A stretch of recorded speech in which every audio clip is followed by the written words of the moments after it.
आजदेखि हाम्रो यो सुर्मादेवी वीरजात मेला सुरुवात भएको छ।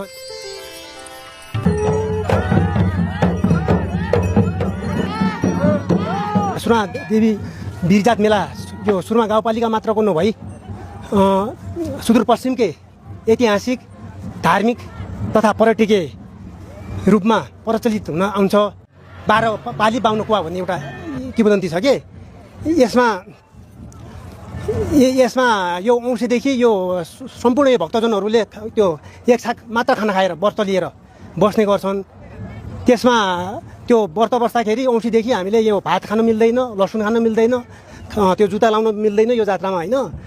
यदि यो जात्रामा त्यो प्रक्रियाले स्वच्छ मूल्य स्वच्छ यो तनभन लगाएर यो व्रत बसेर यो सुर्मा सरोवर गयो भने मनले चिताएको एउटा पुरा हुन्छ भन्ने विश्वास पनि छ र भएको पनि हकिकत देखिन्छ।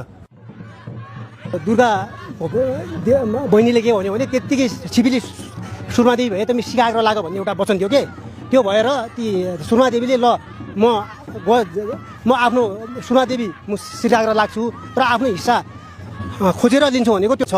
र त्यो त्यसैबाट एउटा सिङ्गो पाँगरको जो बोट थियो होइन, त्यो बोट पनि ठ्याक्क त्यो बायाँ साइडको उतापट्टि छ र त्यो दायाँ साइडको भाग त्यो सुर्मादेवीले ठ्याक्कै यो पाँगरडी मन्दिरको ठाउँमै ल्याएको त्यो प्रत्यक्ष देख्न पुगिन्छ।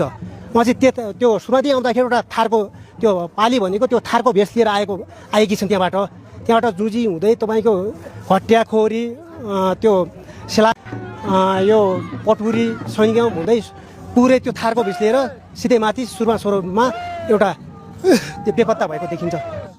यो बेला यो चढाउँदो भन्ने कसैले घाँट लिएको फेर्दा हुन्छ। आज बेलुका रातभरि एउटा भाडी खेल हुन्छ।